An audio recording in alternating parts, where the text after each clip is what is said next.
نحمده ونصلي على رسوله الكريم اما بعد فاعوذ باللہ من الشیطان الرجیم بسم اللہ الرحمن الرحیم۔ سامعین محترم، رمضان اور قرآن ان دونوں کا آپس میں بہت ہی گہرا تعلق ہے۔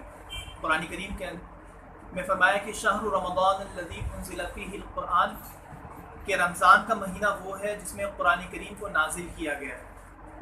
اور 30ویں پارے کے اندر فرمایا کہ انا انزلناہ فی لیلۃ القدر، کہ بے شک ہم نے اس قرآن کو شب قدر میں نازل کیا ہے۔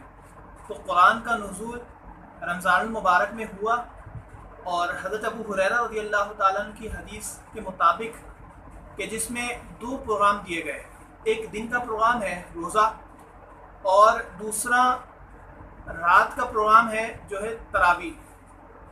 ان دونوں کا آپس میں تعلق یہ ہے کہ ہم سب کے ساتھ 2 چیزیں ہیں، ایک ہے جسم اور ایک ہے روح۔ جسم کا تو ہم سب خیال رکھتے ہیں، اور جسم کی تقویت کا بھی خیال رکھتے ہیں۔ غذا بر وقت، ہر وقت ہم غذا کھا رہے ہوتے ہیں، اور اپنے بالوں کے لیے، اپنے آنکھوں کے لیے، اپنے دانت کے لیے، اپنے جسم کے لیے ہر وہ چیز جو فائدہ مند ہے وہ پہنچا رہے ہوتے ہیں۔ لیکن روح کے لیے ہم کیا کرتے ہیں، اور روح کے کو کیا چیز ہے جو تقویت پہنچاتی ہے؟ تو جسم کو آپ ہر چیز پرووائڈ کریں، اس سے جسم طاقتور ہوتا ہے، اور روح طاقتور ہوتی ہے، روح کو تقویت ملتی ہے اللہ تبارک و تعالیٰ کے کلام سے۔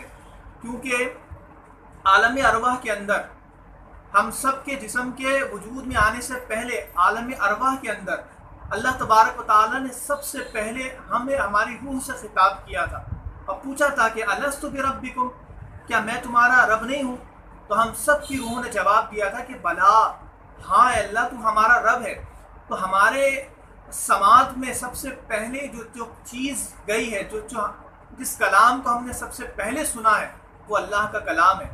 آج دنیا میں آنے کے بعد بھی انسان کی روح کو تسکین اسی وقت ملتی ہے جب وہ اللہ کے کلام کو سنتا ہے، قرآن پاک کی تلاوت کو سنتا ہے، اور بالخصوص رمضان المبارک کے دنوں کے اندر جب بھوک اور پیاس کی وجہ سے ہمارا جسم جو ہے وہ کمزور ہوتا ہے، اور راتوں میں قرآن کریم کی تلاوت سے ہماری روحانیت جو ہے وہ پروان چڑھتی ہے، تو پھر وہ روحانیت کا عالم یہ ہوتا ہے کہ انسان روزے رکھنے کے لیے بھی تیار ہو جاتا ہے، اور دعائیں اس کی مقبول ہونے لگتی ہیں، اللہ تبارک و تعالیٰ کے نزدیک مقام حاصل ہو جاتا ہے۔